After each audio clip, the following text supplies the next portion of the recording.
I want to tell you about the morning I checked my bank account and found a zero. Not a low number, not a bad month, a zero. $380,000.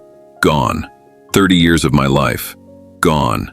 And the man who took it was sitting at my kitchen table 3 days before, drinking my coffee and calling me his best friend. My name is James Harold. I am 71 years old. I live in Houston, Texas, and I am going to tell you the whole story today from the very beginning, because I have spent 3 years being too ashamed to say it out loud. But I am done being ashamed, because shame does not protect you, knowledge does. And if telling my story keeps even one person from making the same mistake I made, then every word is worth it. Now, before I start, I want to ask you something. Is there someone in your life right now that you trust completely? Someone you have known for decades? Someone who has been there for you through everything? Good. Hold that person in your mind while you listen to my story, because I had that person too. His name was Kevin, and I would have bet my life on him. I did bet my life on him, and I lost. I was born in 1953 in Houston, Texas, 3rd Ward neighborhood. If you know Houston, you know exactly what that means. Working people, honest people. People who did not have much, but did not complain about it. My father, Roosevelt Harold, drove a delivery truck for a grocery chain for 32 years. Same route, same truck. Never missed a day. My mother, Claudette, cleaned houses 3 days a week and raised 4 children on the days she did not. We were not rich, but we were proud. And in our house, there was one rule above all others. You earn what you get. Every dollar has your name on it. Nobody is going to hand you anything in this world. I believed that. I still believe it. It is the only thing I was right about. I was not the smartest kid in school. I was not the most talented. But I was consistent. I showed up every day. I did the work. My teachers liked me because I never caused trouble and I never gave up. I graduated high school in 1971, and I did not have money for college. So I did what a man from 3rd Ward did in 1971. I got a job. I started working at a petroleum equipment company on the east side of Houston. Loading, unloading, inventory, maintenance, whatever they needed. Hard physical work, hot Texas summers in a warehouse. I did not love it, but I loved what it gave me. A paycheck, my own apartment, the ability to take care of myself. That feeling, the feeling of standing on your own 2 feet, that is a feeling I do not think young people today fully understand. And I am not criticizing them. I am just saying there is nothing like it in the world. I took every overtime shift I could get. I learned everything about that company from the ground up. By 26, I was a floor supervisor. By 32, I was in operations management. Not because I was the most educated man in the room, but because I was always the most reliable. I showed up. I delivered. I never needed someone to check on me. That was my reputation. James Harold gets it done. I married my wife Gloria in 1979. She was a school teacher, 3rd grade at Jefferson Elementary for 27 years. We had a modest house in southwest Houston, 2 daughters, Renee and Patricia. Gloria drove a used Honda. I drove a used Ford. We took 1 vacation a year to visit her family in Louisiana. We did not live large, but we lived well. And every month, without fail, I put money away. A savings account first, then a 401k when the company offered one, then a separate investment account when I had enough to open one. Slow, steady, year after year after year. Gloria always said I was obsessed with the savings account. She was right, but she understood why. I had watched my father work his whole life and retire with almost nothing. Good man, honest man, worked 32 years. And at the end, there was a small pension and Social Security, and that was it.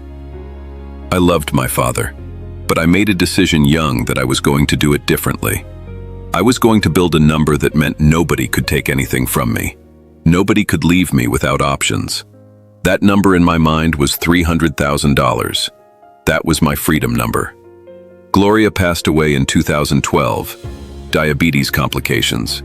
She was 58 years old. I will not say much about that right now except this. When you lose a woman like Gloria, the savings account stops meaning what it used to mean. Because what you saved it for was a future you were going to share. And now that future had a different shape. I kept working. I kept saving, not because I was chasing anything anymore, just because it was the only thing I still knew how to do. By 2018, when I was 65, I had $380,000 saved. 68 by the time Kevin called. No debt. House paid off. Both daughters through college. I had done everything right. I want you to understand that. I had done every single thing right.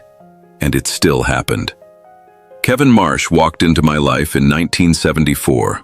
We were both 21 years old, both working at the same company, both trying to figure out what kind of men we were going to be. Kevin was white, from a middle-class family in the suburbs. I was from 3rd Ward. On paper, we had no reason to be friends. In reality, we were inseparable from day one. He made me laugh like nobody else could, and I grounded him when he got too far ahead of himself. We balanced each other. For 44 years, Kevin Marsh was my best friend. He was the best man at my wedding. He sat with me at the hospital the night Gloria got her diagnosis. He flew in from Dallas when she died and stayed for a week. He called me every Sunday. Every single Sunday for 40 years. I would have told you that man would never hurt me. I would have said it was impossible. I would have been wrong. Kevin had always been a businessman. Various ventures over the years, some that worked, some that did not. He was always chasing the next big thing. I never invested with him because I had a rule. You do not mix money and friendship. Kevin used to tease me about that rule. James, you are the most careful man alive. One day you are going to miss the greatest opportunity of your life because you were too busy being careful. I always laughed it off. I should have held that rule tighter. I should have held it like my life depended on it. Because it did. Kevin called me on a Tuesday evening in March of 2021. We talked the way we always talked.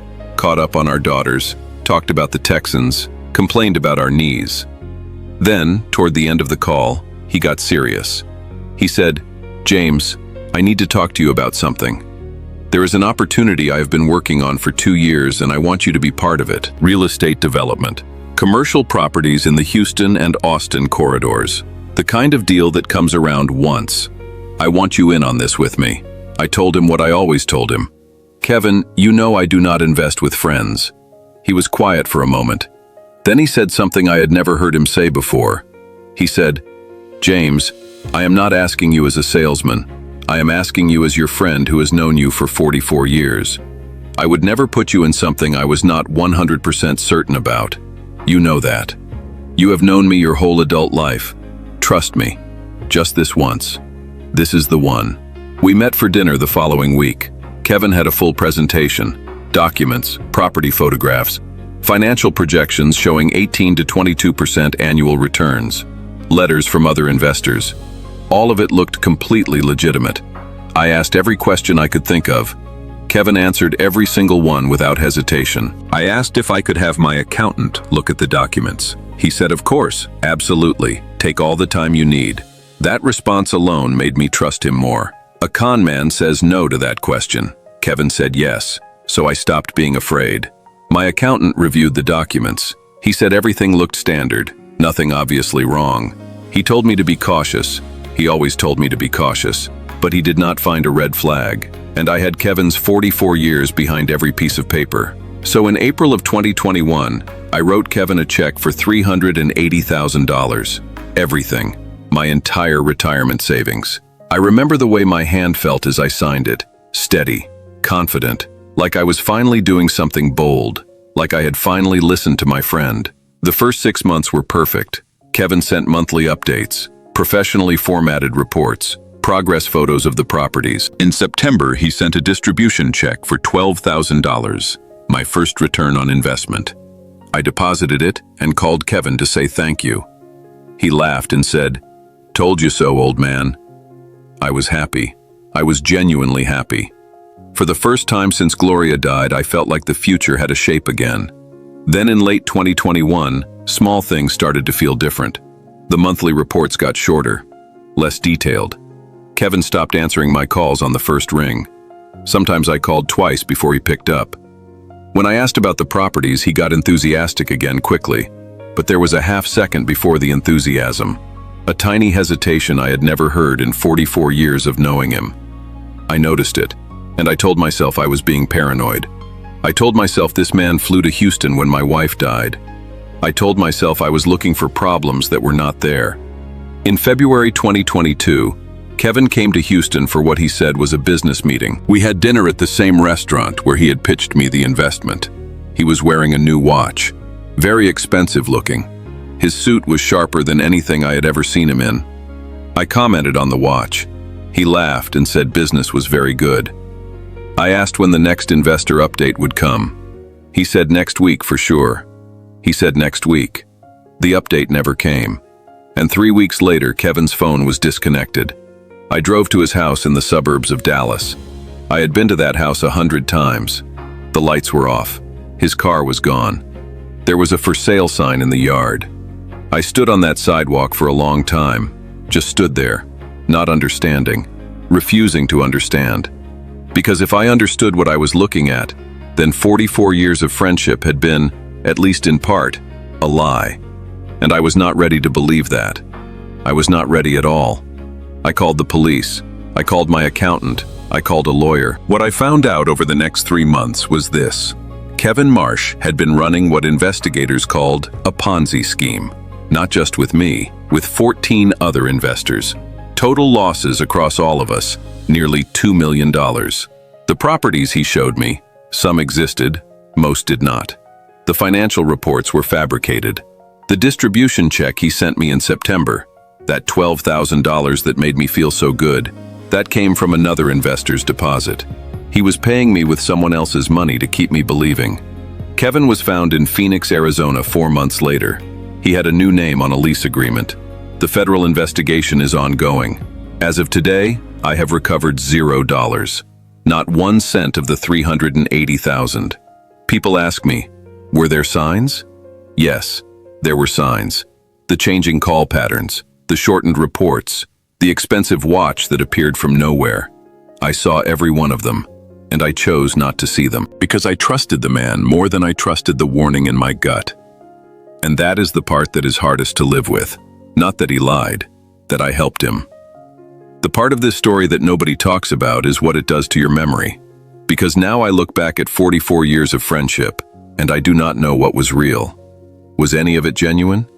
Did he ever truly see me as a friend?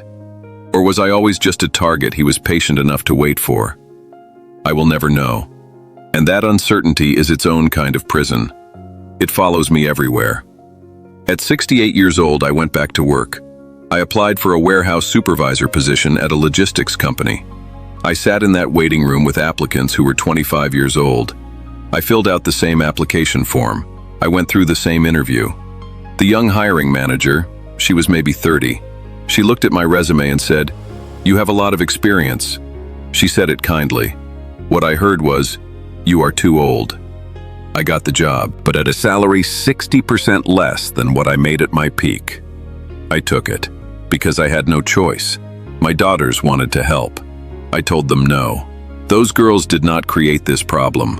I was not going to make it their burden to fix. That was the hardest decision I made through this whole thing. Turning down help from your own children because your pride will not allow you to take it. My father's voice in my head the whole time. You earn what you get. Nobody hands you anything. My father's lesson made me strong. It also made me suffer alone when I did not have to. I still work today, part-time now at 71. I will work until my body tells me to stop. The retirement I saved for 30 years is gone, but I am here, I am upright, and I have something Kevin Marsh can never take. My name, my integrity, and the truth. He has to live with what he did. I just have to live. And most days, that is enough. So what do I wish I had done differently? Everything that my gut told me to do, and I did not. Let me be specific. First, never invest money you cannot afford to lose with someone you cannot afford to lose. Kevin was my best friend. My savings were my security. I put both of them in the same room together. If the investment had gone wrong for legitimate reasons, I would have lost my savings and my friendship. Never mix the two most important things in your life. Keep money and love in completely separate rooms. Second, always use an independent professional you hire yourself, not one the person recommends to you. My accountant was good. but he only reviewed what Kevin gave him. I should have hired a forensic accountant with no connection to Kevin and asked them to verify the properties and the investors independently. That would have cost me $2,000. It would have saved me $380,000. Third, trust your gut before you trust your history. My gut told me something was wrong in late 2021. My history with Kevin told me I was being paranoid. Your gut has no loyalty. Your gut has no sentimentality. Your gut is just the truth, trying to reach you. I should have listened to it. A real friend does not make you feel foolish for asking questions. A real friend welcomes every question you have. The moment someone makes you feel paranoid for being careful, that is the moment to stop and walk away. And the last thing, the hardest thing, loneliness makes you vulnerable in ways you do not see coming. After Gloria died, I was more alone than I admitted to anyone. Kevin was my closest connection to a life that still felt like mine. I think part of me said yes to that investment because I could not bear the idea of disappointing him, of creating distance between us. I needed him, and he used that need against me. That is not a criticism of love or friendship. It is just the truth about what loneliness can cost you when the wrong person knows how lonely you are. My name is James Harold. I am 71 years old. I am a man who did everything right for 30 years and had it taken in one afternoon. And I am telling you this because I do not want it to happen to you. If someone in your life right now is asking for your trust with your money, take your time. Ask every question. Verify everything independently. The right people will respect that. The wrong people will rush you. If you found something in this story that you needed to hear, share it with someone who needs to hear it too. Because it is out here, this kind of thing. It happens to careful people, educated people, experienced people. It happened to me. And the only weapon against it is knowing that it can. Subscribe to Senior Untold Stories. Every week we bring you a story like this one. A real life, told honestly, with all the hard parts left in. Leave a comment below. Tell me what stayed with you. Or tell me your own story. I read every single one. Take care of yourselves and watch who you trust with the things you cannot replace. Good night.